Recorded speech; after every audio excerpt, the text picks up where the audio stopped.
Good afternoon, everyone, and welcome to Stock Market Today. It's Alissa Coram here. Thursday, June 12th, we've got a good show for you, and stocks modestly higher on the day amid some tame economic data. And joining me now to discuss the market action is my colleague, Ken Shreve. Ken, what are we going to be taking a look at today?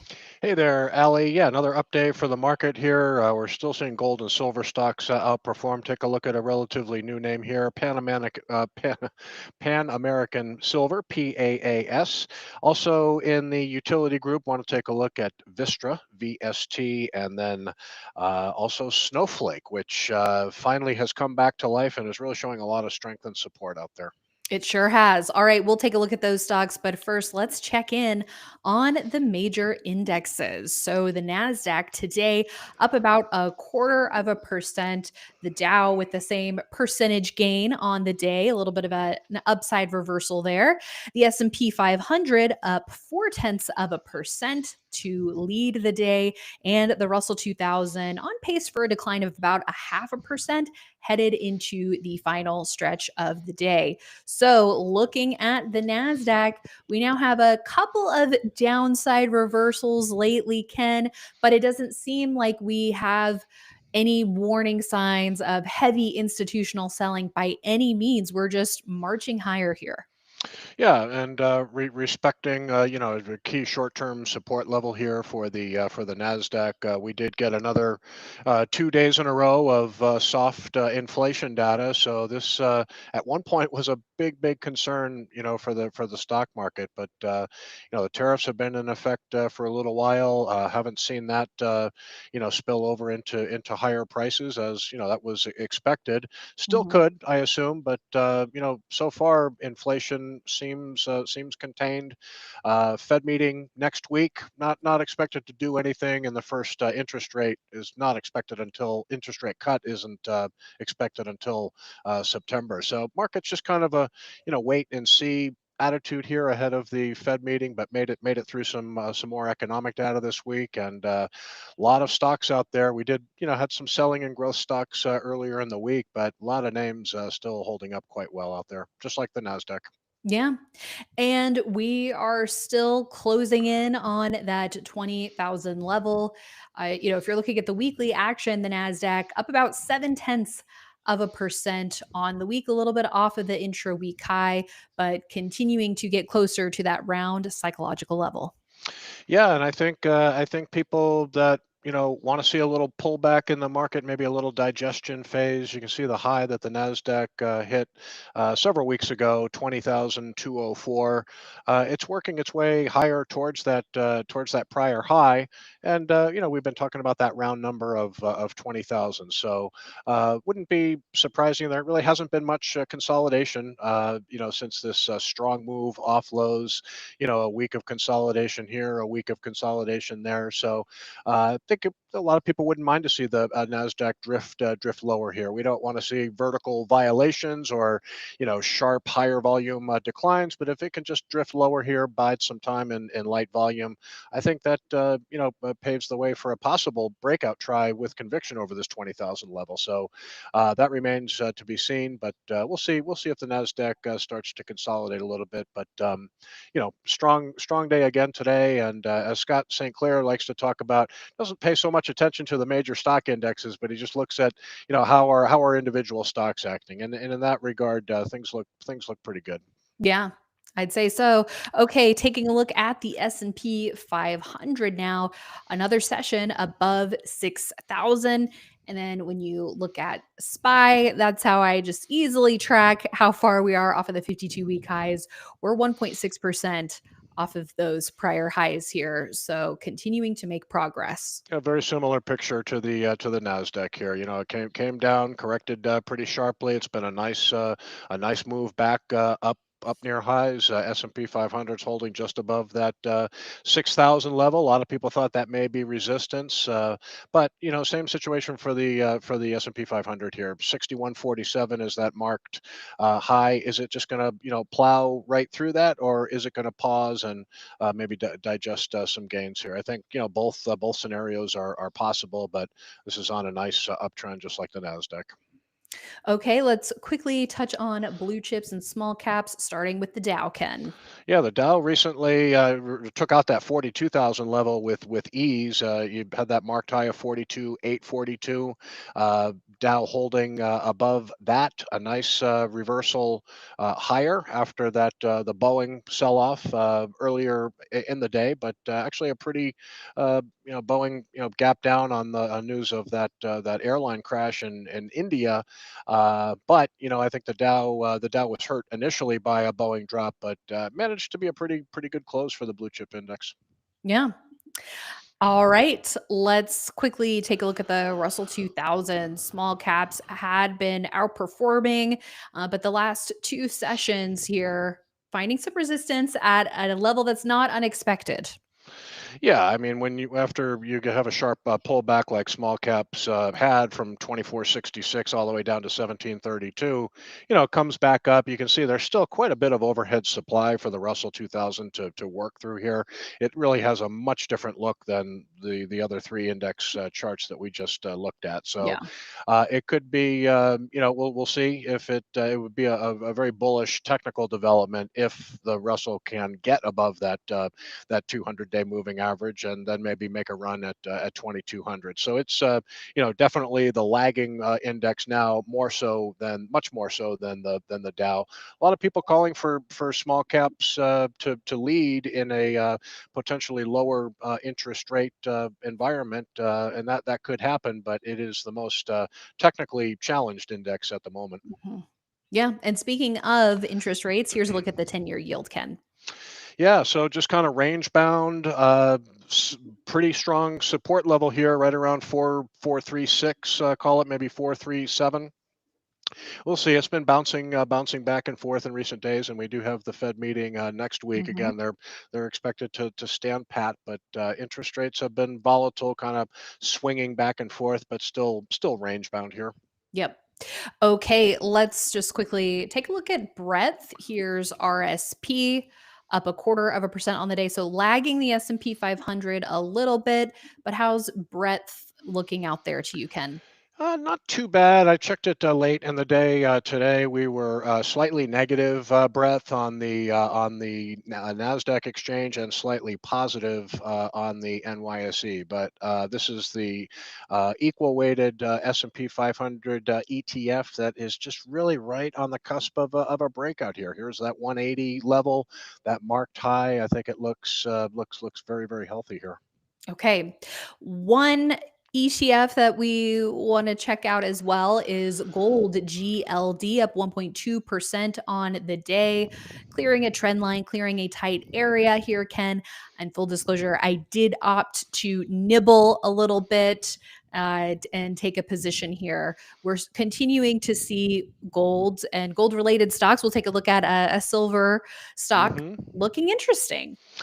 Yeah, I don't think the gold trade is done. It's benefiting quite a bit from weakness in the U.S. dollar that we've talked about. Even UUP, which or the U.S. dollar index, whatever you want to look at, you can see how much pressure the dollar has been under. But since gold is priced in dollars, it gold tends to do well when the dollar is very weak. So I'm not sure we're going to see a bounce in the dollar near term.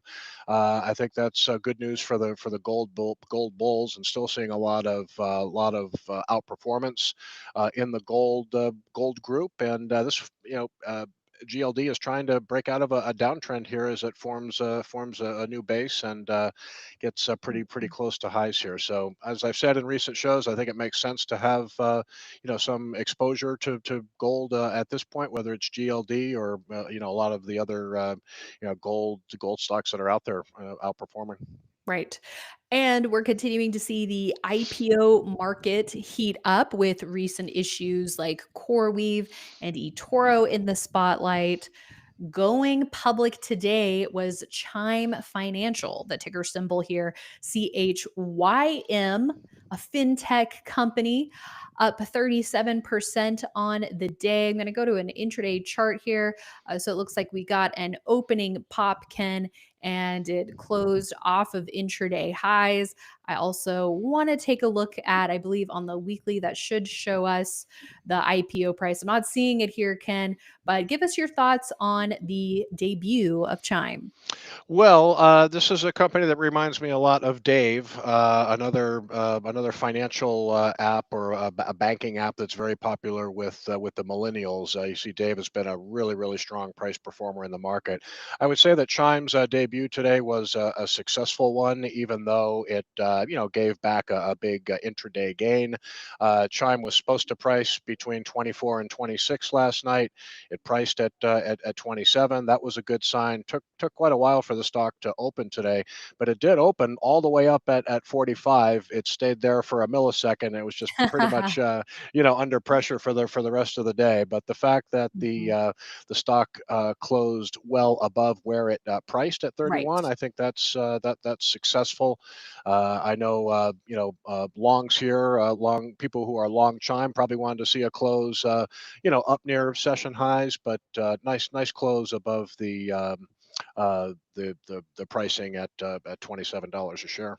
Exactly. And so I would say, in terms of how to trade this from an IBD perspective, we want to wait a couple of days, see if we can get some sort of pattern to trade off of here. And I think this is exactly why we don't want to jump the gun right when a stock goes public, because it could have a great debut in terms of where it closed versus where it priced, to your point, but well off of the morning highs. So let's see if we can get a pattern.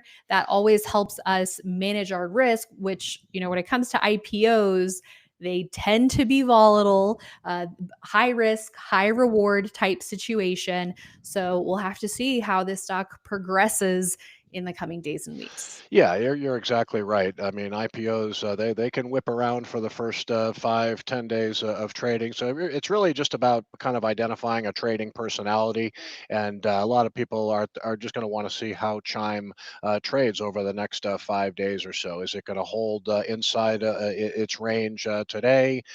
Is it going to go lower? But just wait and to try to develop see what kind of trading personality it develops. It's probably going to calm down at some point, and then that's when you Mhm. can start looking for a possible entry. But probably early right now. Of course, eToro that we talked about, that came public recently, and that has just been all over the place. Tried to break out Right. recently. They surprisingly reported earnings. I don't think many people were expecting it, but No. yeah, it's been quite volatile. Quite volatile and frustrating, for those that bought it when it tried to break out of this IPO base. Yeah. And actually, looking at it, a pretty similar day one, Ken, Yeah, to yeah. Chime, if you look at that. Exactly, and you can see how eToro, very similar look, just opened strongly, kind of gave back gains, and then very whippy for several days. But it did show the type of price action we want to see. It did form a IPO base and go after that recent left side high, but just a very Mhm. volatile stock. So know what you own. There's a lot more volatility in the market these days than say 10 years ago. Lots of stocks can whip around. So just know what you own. Yeah. I mean, that surprise earnings report did not do us any favors with this one. Well, So, honestly, when I went to their website and looked at the earnings report, it was quite confusing. So I really want to learn a lot more about eToro Group because yeah. it was very hard to find an adjusted profit number. It was very hard to find a revenue number. It was just kind of a strange press release. So Mhm. I'll do a little more work here, Yeah. and because it does. Seem to be a compelling growth story here, as I will on Chime Financial, Yeah. because it's in a good group, and like I said, does a very similar to what Dave does, and that's been a great performer. Yeah. Well, I'm glad we were able to chime in That's on right. what's going on in the IPO space. All right, let's take a look at VST. This is Vistra, a utility AI play, which we've been focused on increasingly since the market bottomed and turned. We've seen a lot of these stocks outperforming. And today, VST up 4.2% after a little pullback. And Ken, it seems like a number of powerful stocks in a power trend only offer a rare few opportunities to get in. So could this be one of those mild pullback opportunities in a hot stock? Yeah, I mean, to me, it looked viable. I was just kind of watching the stock. I thought it was good to talk about in the stock market today because this is another adjacent data center play. It's tracked in the utility electric power group. What makes Vistra unique, along with a Constellation Energy and even a Talon, is that this is an independent power producer. So in an industry where you tend to see a lot of state regulation that caps profits, Vistra is an independent power producer, so I think that gives it an edge. Obviously, had a tough day when that DeepSeek news came out, but it's come back nicely, and nice rally off lows, little pullback to the 21-day line here. I think this one, has a chance of working. Nice day today. Volume was very light, but it did pick up the pace a little bit. So wouldn't be surprised to see this one move. It is one of the best names, I think, in the utility electric power group, and there are not many, independent power producers out there. I mentioned CEG is one, and also TLN. So I think these companies have an advantage. TLN has enjoyed a nice breakout here too. So the VST is worth watching here. Great technical setup, and top line growth has been pretty good in recent quarters. Yeah. And speaking of the AI theme, Ken, you and Dave had a webinar yesterday afternoon talking all things AI. Yes, we did. Yes, we did. And this was it wasn't a scorecard webinar that we do every quarter. This was just one of our monthly IBD webinars. But yeah, we talked about AI. We talked about all the different tentacles, some of the current AI exposure that we have on leaderboard. And Vistra was a name that we talked about, along with VRT. That's not a utility, but they're a company that provides cooling services for these data centers that tend to run extremely hot because of all the processing speed inside. So kind of a similar look here for Vertiv. I think VST is probably showing a little better relative strength, but kind of a Yeah. similar look here. Both of these are major data center players poised to capitalize on what should be a good Mhm. growth phase.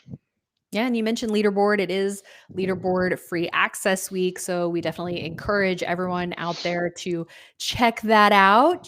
Take a look and see what's currently on the leaders list. You guys do a great job and lots of fantastic annotations. So not only stock ideas, but I also think a great opportunity to learn as well the IBD methodology. Yeah, we're happy. We've got 16 stocks, which is getting towards the high end. We have 16 stocks in the model portfolio right now, and we're still looking at VST and also VRT as possible adds. Got some names out of the 16 that maybe haven't performed or haven't given us the gains that we wanted to see. So we may trim some names back and add some new names, but Vistra is a good candidate here. VRT is very solid as well. So maybe trim a laggard and replace it with a better performer. But you're right. Open Access Week ends. It goes all the way through Sunday. You don't have to enter a credit card. You can just try out leaderboards, see what the alerts look like, and yeah, Dave and I and Mike have we really enjoy running this model portfolio, and it's just all about picking stocks and a lot of education too. Yeah. Lots of good stuff there. Okay, let's now pivot our attention to Snowflake in the enterprise software group. Like you said, a lot of strength, especially with that earnings breakout. And Ken, I think it's doing exactly what we want to see after a powerful earnings breakout. That day, the stock up over 13% and some heavy volume, and now not giving back the gains, even moving higher since that 13% update and getting really nice and tight, almost like if you were to think of a spring coiling up potentially. Yeah. I think this stock has come back to life. If you look at a weekly chart for Snowflake, it took a while for the market to really appreciate the growth story here, because it Yeah. really was not a great performer at all, and it is right now trying to Mhm. come out of it's a nice perspective here. So Mhm. after several up weeks in a row in an uptrending market, I'm writing well, I did write the Investors Corner for tomorrow's edition of IBD Weekly, and I talked about, some of these some big leaders. Should you be looking at stocks that are, building bases now, or do you want to look at the big leaders and look for alternate entries? Right. I put Snowflake in that group as a name you just want to put on the watch list because again, multiple up weeks in a row, and this is a strong enough stock where if it pulls back to the 21-day line, we're not going to wait for a pullback all the way down to the 50-day line. But if it does, market does start to ease and pull back, this one could find support right at that 200 level. And if it looks like buyers are coming in and offering support again, that could be an alternate entry. So always a good idea to focus on the strong performers, even though it's extended right now. Put it on the watch list and see what a pullback looks like, Mhm. because usually you'll see an alternate entry. Right. And fueling the earnings breakout, Ken, it seemed like it was the improvement in the bottom line growth because Snowflake has had a very strong track record of solid double digit top line growth. And like you said, it seemed like when it was producing triple digit earnings growth, the market wasn't rewarding the stock, right? Just, Yeah, you I know, never under yeah, I never yeah. understood it. It always has sold at a pretty high multiple. That's the Mhm. only thing I can think of. Even when it was kind of moving sideways and correcting in price, it was you can see it's still selling at 227 times trailing earnings. But this is a company that's a cloud-based data warehousing company. So companies use Snowflake's software just to massage their data, make insights, and they sell a lot of products. So you see earnings have kicked back into gear here. So I think this one has potential as well. Don't want to chase it, but you want to wait for a pullback and get a better entry. Yes.